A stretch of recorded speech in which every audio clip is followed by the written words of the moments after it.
ஏற்கனவே நீங்க ஆட்சியில 1000 கொடுத்தீங்க மகளிருக்கு, கூட 1000 கொடுக்குறீங்க. 10 லட்சம் கோடி கடன் 15 லட்சமா ஆகும், 15 லட்சம் கோடி ஆகும். இப்ப ஆண்களுக்கு இலவசம், இலவச பேருந்து நாங்க கேட்டோமா சொல்லுங்க. ஏற்கனவே 1 லட்சம் கோடி இழப்புல போகுது. இப்ப இலவசமா கொடுக்குற காசை எங்க இருந்து எடுப்பீங்க? எங்க இருந்து? இதெல்லாம் நல்ல திட்டமா நஷ்டமா? இந்த கேள்விக்கு அவர் என்ன சொல்றாருன்னா, அவங்களுக்கு நிர்வாகம் பண்ண தெரியல திமுகவுக்கு. எப்படி இலவசம் கொடுத்தாங்க? இலவசம் கொடுக்கறது, இது கொடுக்கறதுங்கிறது ஒரு தரமான பேருந்து இருக்கா? இலவசமா நீங்க பேருந்துல பயணிக்கலாங்கிறீங்க, அது பேருந்தா? அதுல நீங்களும் உங்க குடும்பமும் போவீங்களா? கேள்விக்கு பதில் சொல்லுங்க. பேருந்தா அது? நீங்க பாக்குறது இல்லையா? பாதி பக்கம் பேந்துக்கிட்டு போறது, முன்னாடி இது இல்லாம இங்க இல்லாம போய்கிட்டு இருக்கும்போதே பேருந்து, இதெல்லாம் பாக்குறீங்களா? அது பேருந்தா? அது காயலாங்கடையில இருக்க பழைய இரும்பாது. யாரு கேட்டது உங்களுக்கு நீங்க இலவச பேருந்து கொடுங்கன்னு? யாரு கேட்டது?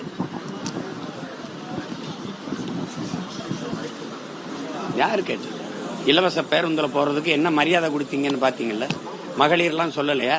ஓசியில் தானே வர, நின்று வரன்னு சொன்னதெல்லாம் கேட்டது இல்லையா? அப்புறம்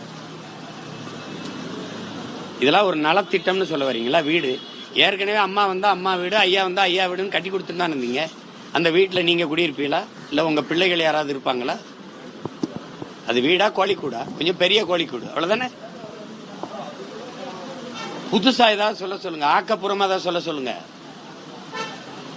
இலவச பேருந்துல தரமான பேருந்து வருது, நானே கட்டணம் எடுத்துக்கிட்டு பயணிக்கிற வசதி எனக்கு தர சொல்லுங்க.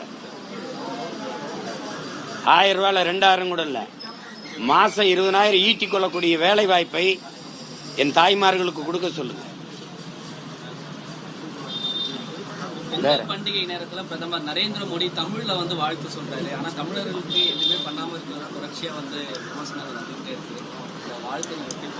இது வார்த்தை தமிழ்ல வார்த்தை சொல்றதுன்னா, இப்ப நம்ம முதல்வர் கூட அந்த மாநிலங்களில் போனா இந்தியில ஒரு வணக்கம் சொல்றது, தெலுங்கு ஆந்திராவுக்கு போனா தெலுங்குல சொல்றது, அந்த மக்களின் மொழியில ஒரு வணக்கம் நன்றி எல்லாம் சொல்லி கத்துக்கிறதா? இந்திரா காந்தி எல்லாரும் பேசுறதானே தம்பி, எல்லாரும் பேசுறதாமே. இந்திரா காந்தி வரும்போதோ, ஐயா ராஜீவ் காந்தி, ராகுல் காந்தி வரும்போதெல்லாம் இதை பேசுறதா. அதனாலே நமக்கு நல்லது நடந்துரும் இருக்குமா?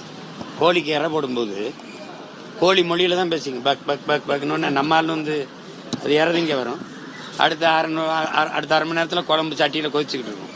அது மாதிரி நம்ம மொழியில பேசுறதுலாம் நம்ம ஆளு, நமக்கான ஆளுன்னு நம்ம நினைக்கிறது தவறு.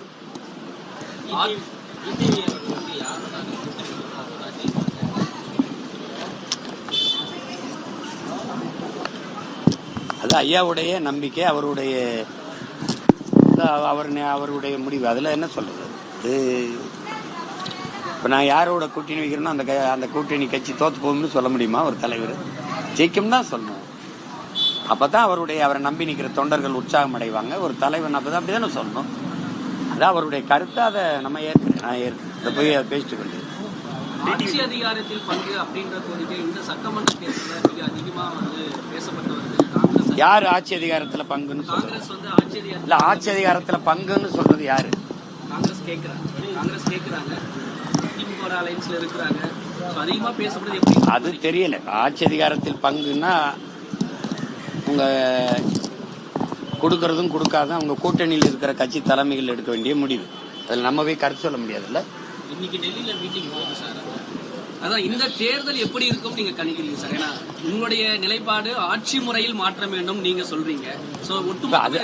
நான் சொல்றதுன்னு இல்ல, உங்களுக்கு அது ஏற்புடையதா இருக்கா இல்லையான்னு. ஏன்னா இங்க ஆள் மாறுது, ஆட்சி மாறுது, ஆனா எந்த இதுவுமே மாறல. அப்படியே இருக்கு. இங்கேயும் ஊழல் இருக்கு, இங்கேயும் ஊழல் இருக்கு, கமிஷன் இங்கேயும் கமிஷன், இங்கேயும் சாராய கடை இருக்கு, இங்கேயும் சாராய கடை, இங்கேயும் மின் தட்டுப்பாடு, இங்கேயும் தட்டுப்பாடு, சரியில்லாத சாலை, இங்கே உங்களுக்கு புரியுது, சரியான போக்குவரத்து இல்லை, இங்கேயும் கல்வி தரம் உயர்த்தப்படலை, மருத்துவ தரம் உயர்த்தப்படலை. யாருக்கு விட முடியலன்னா தனியார் மருத்துவமனைக்கு போவாங்க, யார் பிள்ளைகளையும் தனியார் பள்ளியில் தான் படிக்கும். ஏன்னா தரம் உயர்த்தப்படலை. அப்ப இதுல எந்த மாறுதலும் வரல. ஆட்சி முறையில மாறணும் தம்பி. இப்ப நீங்க ஊழல் செஞ்சிட்டீங்க, லஞ்சம் பெற்றுட்டீங்கன்னா பணியிட மாற்றம், பணியிட நீக்கம் இல்ல, பணி நீக்கம். அப்பதான் அது கட்டுக்குள்ள வரும், அப்பதான் சரியா வரும்.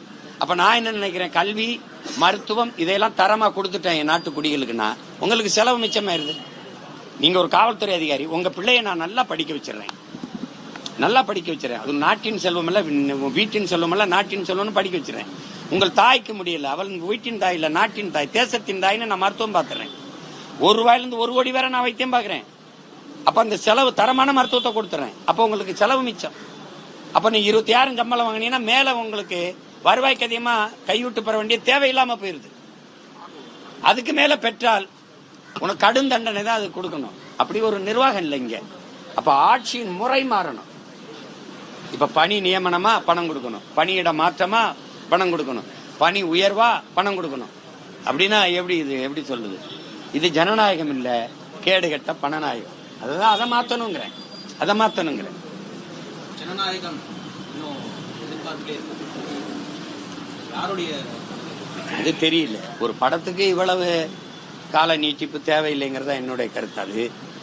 அதாவது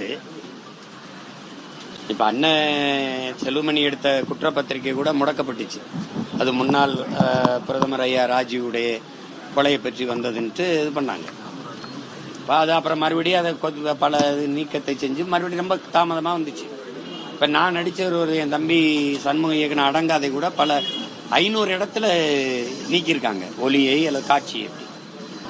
அந்த கட்சிகளோட சேர முடியும்னு வாய்ப்பு இருந்தா நான் தனியா கட்சி ஆரம்பிக்க வேண்டியது இல்லையே. இப்ப கூட சொன்னல, அந்த வீடே நல்லா தான் இருக்குன்னா தனியா வீடு வேண்டியது இல்லையே, அங்கே இருக்கலாமே. அப்ப தனியான ஒரு கட்சியை வச்சிருக்கேன்னா என்னுடைய கொள்கை, என் நிலைப்பாடு வேற, தனித்து. அதனால என் பாதை வேற. என் பாதை சொர்க்கத்துக்கு கூட்டிட்டு போகுது என் மக்களை. அது பன்னெடுங்காலமா நரகத்துல வச்சு அழுத்துது என் மக்களை. அதனால அங்க நான் போக முடியாது. வராம எப்படி இருக்கும் தம்பி? இது எப்படி இருக்கும்?